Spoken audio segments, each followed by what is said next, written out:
Welcome, Chuck. In this video, I'll be showing you how to use Adobe's CS6 Premiere Pro to turn pictures into a stop motion or a time lapse. So let's get started. Okay, let's get started by looking at those files. Let's look at those pictures. It doesn't really matter where you start this process, whether you use Aperture, iPhoto, whatever, as long as you know where your pictures are. I just want to talk about the format of those pictures, the size of the pictures. So first off, recommend using JPEG for this process. File size, it doesn't really matter as long as your dimensions are big enough to get 1,000 pixels high. Make sure that you can fill up a TV from the top to the bottom, 1,080 pixels. So I shot these fairly small pictures because I knew I was going to be doing stop motion with them. Outputted them out to be this size right here. That'll give me some room. One thing I like about this file size is I'm pretty much able to future-proof this project for 4K. That might take a couple years to come out, maybe 5 years or so. I'm already ready for 2K when that resolution becomes a standard format for televisions. Also in the project, if I ever wanted to, I could easily pan in while the shot is being taken, whether that's like a Ken Burns effect, or if in an individual picture or lots of pictures I wanted to crop those out, I could, because I have extra pixels available to myself. Okay, so that's the size. You want to just make sure that you have enough to be 1,000 pixels tall. So now that you see where they are, make sure you know where they are, and make sure also that your pictures are a good brightness value. They're all basically exposed pretty good. If you haven't done that, if they don't look all bright and looking good, they don't have to look perfect because they're just going to be going through a stop motion effect, then you probably want to go into whatever your photo editing program is. You probably don't want to do that straight in Premiere Pro. Get that done ahead of time, whether it's iPhoto. Output them into a folder. One option you have if you're using Photoshop is put them all on a layer in Photoshop, do all your editing, and you can input that Photoshop project into Premiere Pro, and then you can make changes in the Photoshop project and they'll show up magically in Premiere Pro. But if you don't want to use that workflow, you just want to use files sitting somewhere and putting them into your project, and you want to make sure that you have that exposure the way you like them before you start. Plus it makes it a lot faster. Okay, so let's get started. I'm going to open up Premiere Pro. You don't need to worry too much about the settings that you're going to see at the beginning. Just make sure you give it a title that you're going to be able to find later on. So I'm going to go ahead and make a new project. This first intro part doesn't matter other than making the title. So I'm going to call this Family Stop Motion. It's something I've been planning for a while. So I'm going to show you from the beginning on how to make it. Let's go ahead and hit OK. This next one is important. Normally it doesn't matter that much when you import your first movie. The settings will all be taken care of for you, but because you're only importing pictures, you want to make sure you get this right from the beginning. I use this setting right here, 1080, progressive scan, 24 frames per second. The sequence name isn't really that big of a deal. If it makes you feel better, give it some kind of name. Doesn't really matter. Won't show up. I'm only going to have one sequence for this project. So I like this setting right here. So let's open her up. First of all, it's a new interface. If it's a new interface for you, just walk you through it real quick. This is where you find your pictures. There's some other things you can do later on with it, but in this box right here, when you want to import them into your Premiere Pro project, they're going to show up in this pane right here. And when you want to import them into your sequence, they're going to show up right here. This is where you're going to do all your moving around stuff. And when you want to look at something, it's going to show up right here. Okay, so let's get started. First interface thing to talk about is the tilde key. That will zoom you into whatever pane you're looking at. So I hit the tilde key and I'm zoomed in, and now I want to just want to open up my desktop.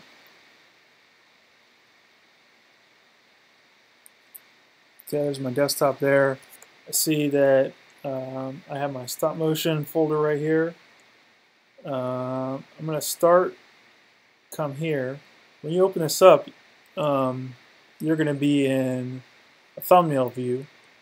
I don't like the thumbnail view. I have a really fast computer, and it still is just not very efficient. Every time it goes to reload a thumbnail, it pops to the top of the screen. Don't really like it. You're going to be doing all these pictures anyway, so just go ahead and switch views down here. Grab the first one, go down. I'm just going to do a few of these. I'm not going to do all of them, just to kind of show you. Hit Shift, click again, and you got a whole lot of pictures. There's a lot of ways to get them in there.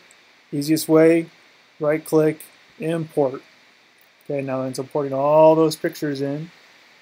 Let me go over some useful things when you're doing video editing, picture editing on your computer.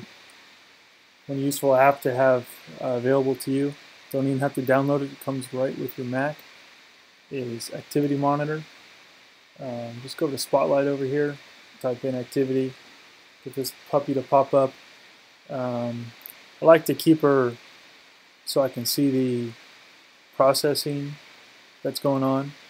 So you can go to the dock icon and show CPU usage. And then you'll always have this little bar down here that shows you how your CPUs are doing. I was just curious why it was running so slow, so I popped it open. Just wanted to make sure that whatever I was doing, I have Aperture open just because I'm working on something. I got Safari uploading to the internet. Just wanted to prove to myself that it was this Adobe project that was causing it to run so smooth, so slow.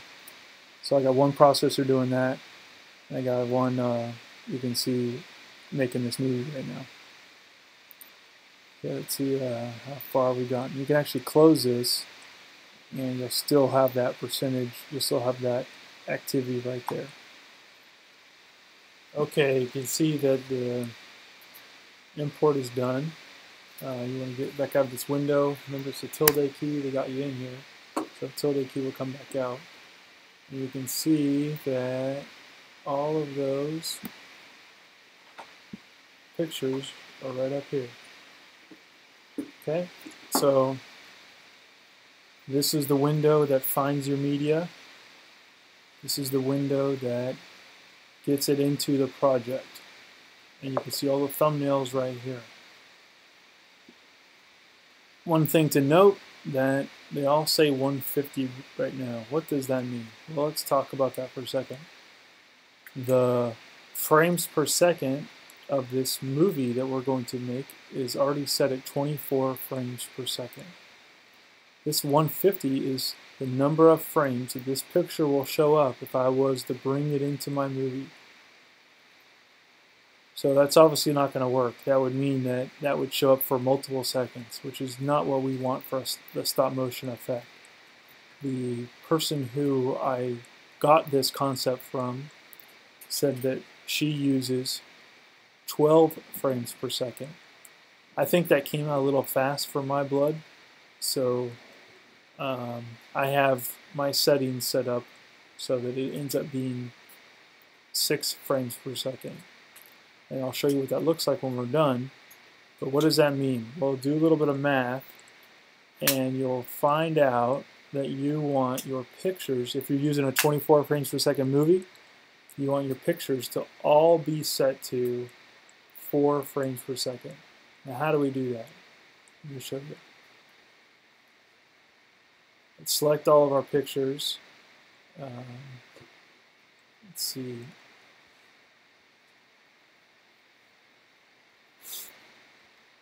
Select all. Now right click on these guys and you can do the speed duration right here. And I'm just going to set them all to 4. That's simple. Doing it up here is way easier than once you get it down into the sequence. It's still something you can do. It's just way easier to do that. So let me drag these guys down. You don't have to do them all at once. I'll just do a few, show you what that looks like.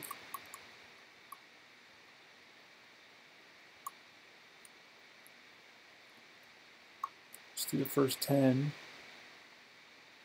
We just put them right down in there, right at the beginning. Sounds good to me. Okay, couldn't really see anything that happened.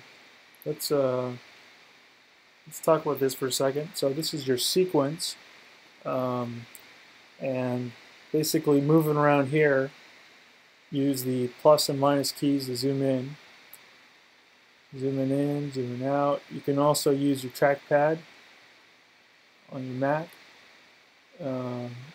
It's kind of moves too fast for me. I like to use plus or minus.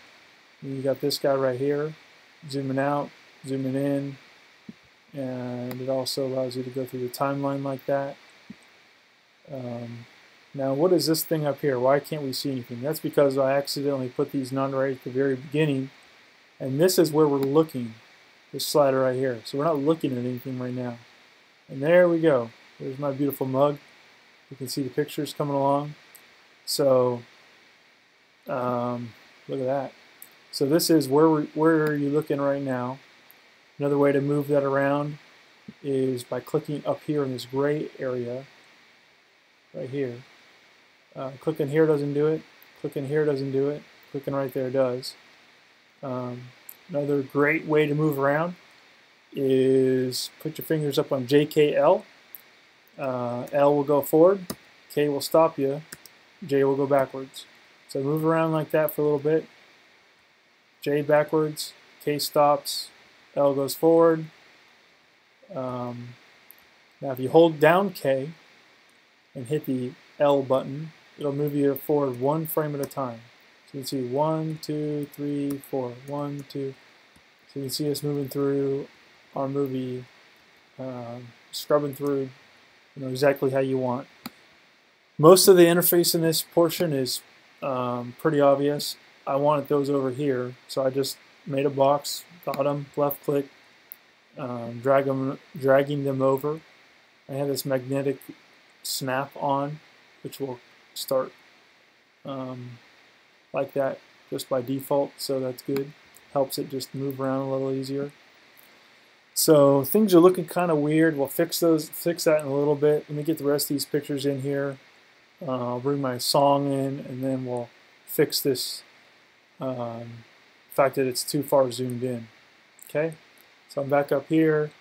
I'm going to select the rest of my pictures.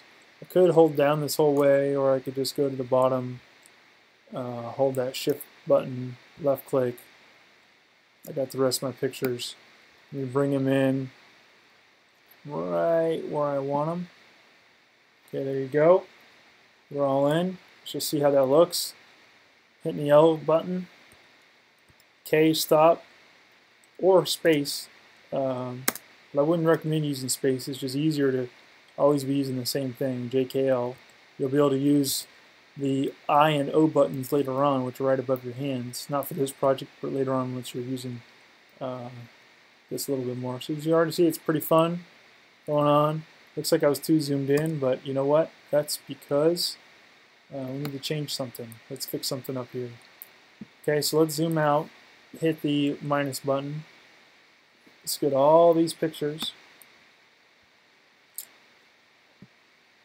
And then let's scale those to frame size. So the problem is that these are about 2,000 pixels tall and about 4,000 pictures wide. As you remember, we're set up for 1080 tall, and I think it's 2300 wide. So there's too many pixels for this. Not to worry, we'll just scale those to frame size. Those pixels are still there, so if you ever needed to zoom in, you haven't lost them. But now it'll, looks a lot better. Okay. So now we have something that kind of looks like a stop motion. You see it coming through, pretty cool. But let's get some music because it's kind of boring. So it's as easy as literally dragging a song in. So I'm going to go over to iTunes. I have this song. I got it from FMA, just a free Creative Commons song that I could actually post and not have to worry about copyright infringement or anything. Let's bring it over here. If you want this bar to go away while you're just a common Mac thing, come over here. It'll turn gray for a second. Click, and then this will be kind of zoomed out a little bit. Come over here. It'll click. You can show that it can't go in there, can't go in there, can't go in there. I could drop it right there. I'm going to put it right here just so I know kind of know where it is myself. Now that it's up here, now I'm going to drag it down here. Goes into the audio. Won't go into the video, obviously. Just drag it right to the audio. Now this is a good example because this song is a little bit silly because it starts off with somebody talking. So I'm going to hit the tilde key, zoom into this sequence. I want to mess with this thing, so I'm going to drop down, do a little collapse. I want to zoom in a little better just so I can show you what I'm doing. So easy to use interface, pretty intuitive. Drag this guy down. So now I can see a lot better. This is just the left and the right going on here. And if you hear this, let's listen to that. So you can hear she's talking right there. I know that she gets done talking right over here. So I want mine to start, right about there. So all I got to do is make sure my keyframes are off and drag this guy over. It's just cutting it off. And now I can drag this over here. Okay. So now function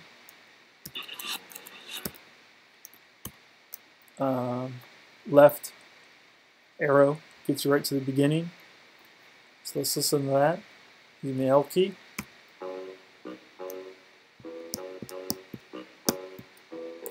Okay, does that start a little too loud for you? It starts a little too loud for me. So I'm going to show you a wonderful feature called keyframes. You hit that, get your one keyframe over there. Let's get one at the beginning. Again, function left arrow right at the beginning. It's add a keyframe in there. This yellow line right here is a representation of my volume. Starting, I want it to start lower.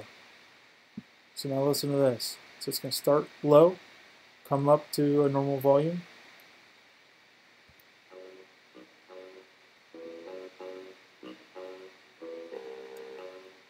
Pretty cool, huh? You can even make that a more rounded corner if you want to. Get crazy with that. One thing you want to watch for, let's zoom back out, hit the tilde button, is this song I notice is a little bit loud. The whole track is a little bit loud. So I'm just going to function, right mouse button, go to the end of the track, add a keyframe in. So now I got one at the near the beginning, one at the end. Function, left mouse button, get me back to the beginning of this track. I'm going to hit play. Now I want you to watch the volume of the left and the right track. Thumb rule I was taught is you want it to be anywhere between -8, -6, depending on whether it's a broadcast or whether it's just a movie you're making. A little bit louder for TV, a little bit quieter for a movie. So let's watch that and see how we're doing. So you can see that it kind of stays up or around. So it bled over right there. It's a little bit too loud. So I'm going to pause that guy. Now I can drag this down just a smidge. Let's see how we're doing. Still a little loud. So let's bring that down just a little bit more.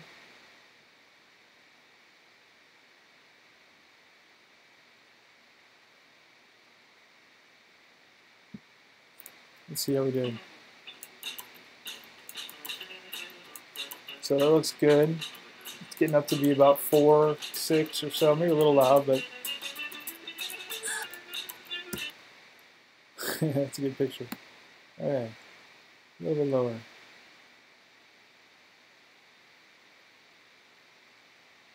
Okay, this is the kind of stuff you don't really have to worry about, but